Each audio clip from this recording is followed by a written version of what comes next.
It began on an ordinary autumn evening, with leaves swirling in the crisp air and the faint smell of rain clinging to the breeze. Jacob Monroe had just stepped out of his office, a nondescript building in downtown Chicago, when the world he knew unraveled. There, in the flickering glow of a street lamp, he saw her, Emily Carter, his close friend and confidante, standing over a shattered storefront window with a bloodied crowbar in her hands. Her face was pale but resolute, her movements deliberate. The sound of distant sirens grew louder, but she didn't flinch. Instead, she dropped the crowbar with a metallic clang and turned to face him. "You weren't supposed to see this," she said, her voice calm but tinged with a sadness that Jacob couldn't comprehend. "Emily, what the hell are you doing?" he stammered, his mind racing to make sense of the scene before him. Emily was the last person he'd expect to find in such a situation. She was a schoolteacher, a kind soul who spent her weekends volunteering at the local shelter. Yet here she was, in the middle of a crime that seemed both senseless and calculated. "I can't explain," she said, her gaze piercing. "Not now, just go, Jacob, forget you saw me." Before he could respond, she darted into the shadows, leaving him standing there, frozen in disbelief. The police arrived moments later, questioning him about what he'd seen. But Jacob's mind was elsewhere, replaying her words and the haunted look in her eyes. What could drive someone like Emily to commit such an act? And why did she seem to expect him to understand? The night stretched on, and as Jacob walked home, his thoughts spiraled. He couldn't shake the feeling that Emily's actions were part of something much larger, something he couldn't yet grasp. His phone buzzed with a text from an unknown number. "Stay out of it, for your own good." Jacob's blood ran cold. This was no random act of vandalism. Whatever Emily was involved in, it was dangerous, and it had already pulled him into its orbit. The next morning, Jacob sat at his small kitchen table, nursing a lukewarm cup of coffee and staring blankly at the newspaper spread before him.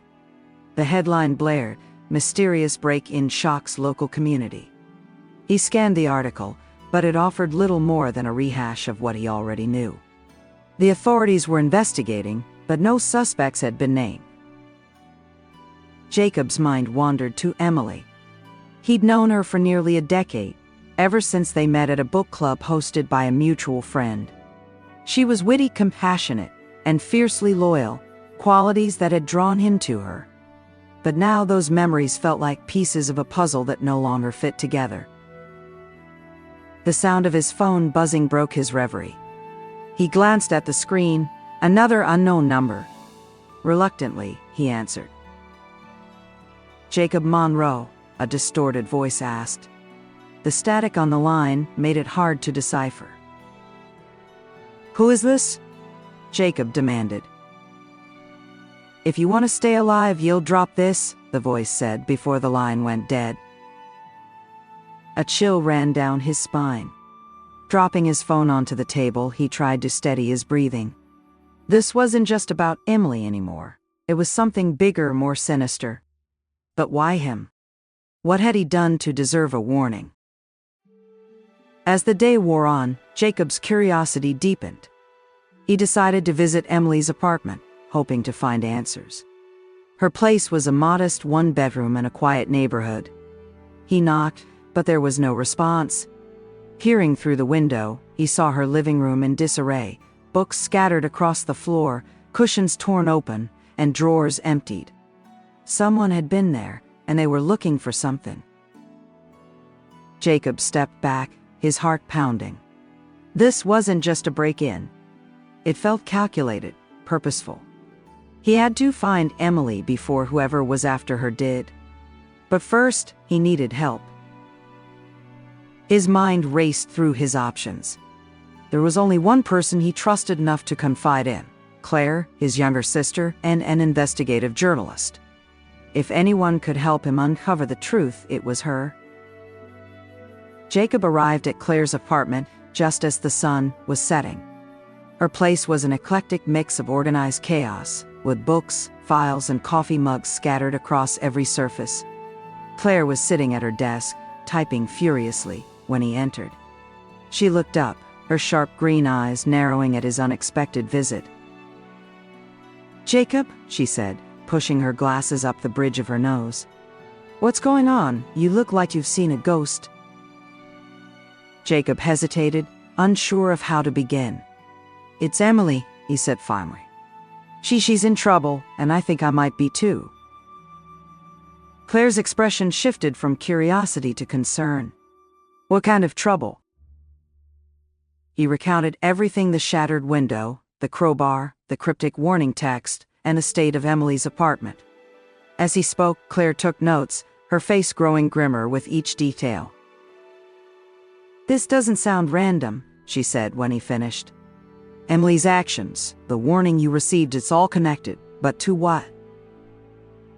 "That's what I was hoping you could help me figure out," Jacob admitted. "You have resources, contacts. I'm in over my head here." Claire nodded. "All right, first, we need to find Emily. If someone's after her, she's in serious danger." "Do you think she'd go to the police?" Jacob asked. "Not if she's smart," Claire replied. "If this is as big as it sounds, the police might not be able to help, or worse, they could be involved." Jacob's stomach churned at the thought. "So where do we start?" Claire leaned back in her chair, her mind already working through the possibilities. "I'll reach out to a few sources. In the meantime, you need to stay out of sight. If someone's targeting you, we don't want to make it easy for them." Jacob nodded, though he felt far from reassured. As Claire began making calls, he realized just how much he'd underestimated the situation. This wasn't just about Emily anymore. Whatever she'd gotten herself into, it was pulling them both into the shadows, and there was no telling what they'd find there. The next morning, Jacob woke to the sound of his phone vibrating on the nightstand. Claire had been working through the night, and now her determined tone greeted him as he answered the call. "Jacob, I found something," she said. "It's not much, but it's a start. Meet me at the Green Raven Cafe in an hour." When Jacob arrived at the cafe, Claire was already seated in a corner booth, her laptop open and surrounded by a sea of papers. She gestured for him to sit, sliding a sheet across the table. "It's a police report," she explained. "There's no public record of Emily being involved in the break-in, which is strange. Either the police don't have her on their radar or someone's covering it up." Jacob scanned the report. The shop owner had told the police nothing was stolen, only the window smashed. But why would Emily risk so much for an act of vandalism? "There's more," Claire continued, her voice dropping to a whisper. "I found a connection between the shop and an old case Emily worked on a few years ago. One of her students' parents went missing. Jonathan Pell, he was a co-owner of that store." Jacob frowned. "You think this is about him?" "Maybe, or maybe Emily found something out and decided to act on it. Either way, it's no coincidence." As they spoke, Jacob noticed a man at the counter watching them. He was dressed in a nondescript black jacket and seemed too interested in their conversation. Claire noticed too, casually closing her laptop and packing up. "Let's take this somewhere else," she said under her breath. Outside, the man followed them at a distance. Jacob's heart raced as Claire led them down an alley and through a side door into another building. "What are we doing?" Jacob whispered. "Hiding," Claire said. "If someone's watching us, they're onto Emily too. We need to find her before they do." Jacob realized the gravity of their situation. Whoever was after Emily wasn't just playing games, they were serious, and now he and Claire were targets too. Jacob paced back and forth in Claire's cramped office as she secured the door behind them. She pulled the blinds shut and motioned for him to sit. "We're going to need a strategy," she said, her tone unwavering. Jacob ran a hand through his hair. Who was that guy, and why would Emily be tangled up in something this dangerous? I don't know yet, Claire admitted, pulling out her laptop. But we're not flying blind anymore. The link to Jonathan Pell is significant, and I have a feeling it's the key to understanding what's happening. As Claire typed, Jacob's thoughts drifted to Emily. The guilt gnawed at him. Guilt for not having noticed earlier that something was wrong, for not being there when she needed him most. A noise outside the window snapped him back to the moment. "Did you hear that?" he asked, his voice barely above a whisper. Claire paused, listening. The faint sound of footsteps echoed in the alley below. She grabbed her phone and quickly texted someone, her fingers moving with urgency. "Back up?" Jacob guessed. "No," she said. "But I've called in a favor. We need to move fast."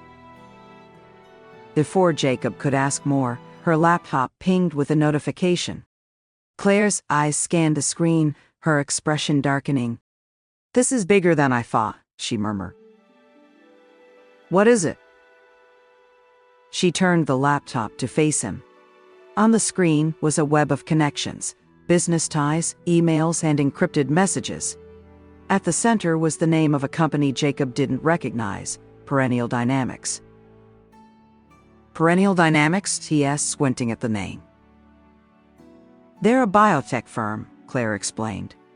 "But look here, Jonathan Pell used to work for them. His disappearance might not have been random after all." Jacob's stomach sank. "And Emily's tied to this how?" "That's what we need to figure out," Claire said. "But it looks like Perennial Dynamics has been involved in some shady dealings, if Emily discovered something she wasn't supposed to." The sound of the office door handle jiggling made them both freeze. Someone was trying to get in. "Out the back," Claire whispered, grabbing her laptop. Jacob didn't argue. Together they slipped out through the emergency exit, their breaths visible in the cold night air.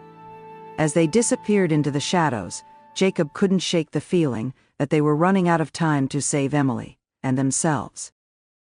Thanks for watching. Next story loading in part 2. Remember to subscribe and like the video for more videos like this.